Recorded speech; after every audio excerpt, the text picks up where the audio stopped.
story is called Alien Encounter.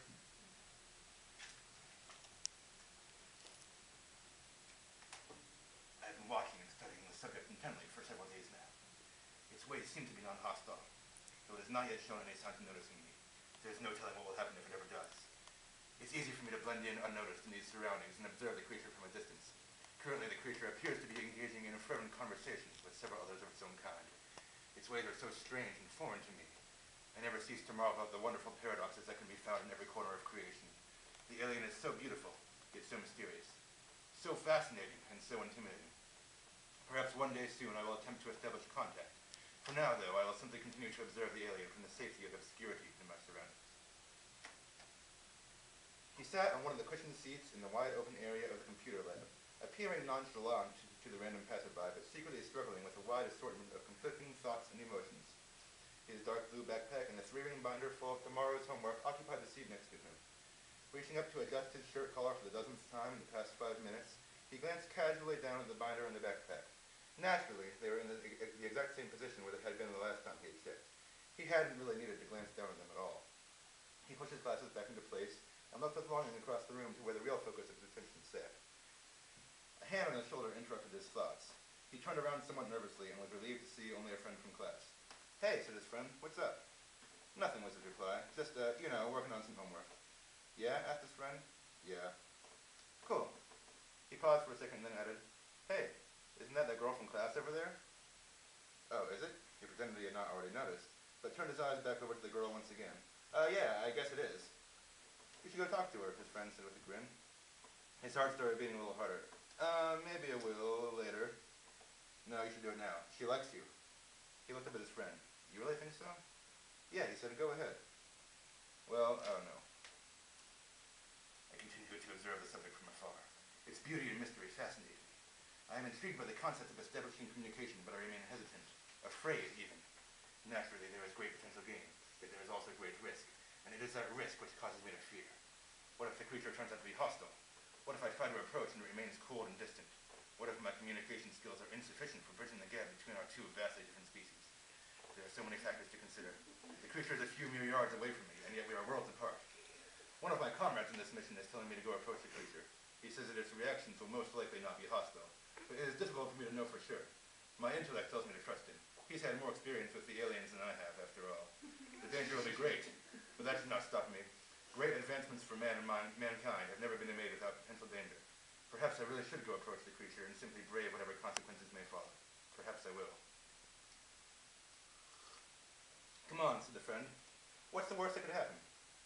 Several different possible answers to that question began to rush through his mind, and none of them were pleasant, but he tried not to think about them. "Maybe you're right," he said to his friend. "I guess I could go talk to her. Maybe it wouldn't be so bad."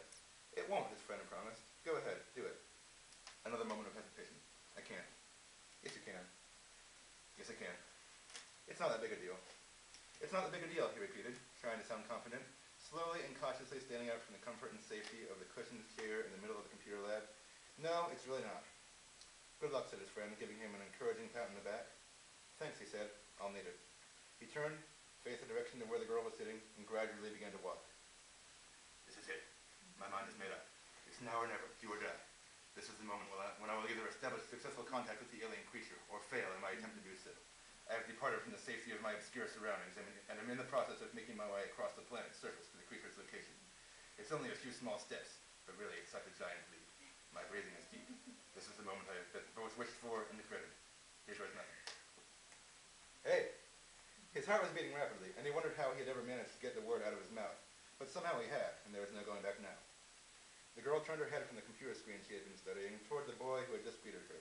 She had beautiful brown hair that flowed in waves down to her shoulders, blue eyes that recognized the boy almost as soon as they had seen him, and lips that curved into a smile upon recognition. "Hey," she answered in a captivating voice. "How's it going?" he asked nervously, making sure to carry on the conversation. "Pretty good," she said, "just working on some homework." "Yeah," said the boy. "Did you do your paper for class yet?" the girl asked. I started it last night, but, I'm not done yet." He hoped his words didn't sound as stupid to her as they did to himself. "Yeah, me neither," she said. I'm hoping to get a lot done tonight." "Yeah," he replied, "me too." He stopped and let a pause hang in the air without realizing it at first. They had come to a lull in the conversation, and he was still standing there. He had to make the choice to either keep talking or wrap up and leave, and he had to make it fast. He considered resorting to small talk and bringing up the weather or other classes or something like that, but he had never been very good at small talk. He had already started a nice conversation.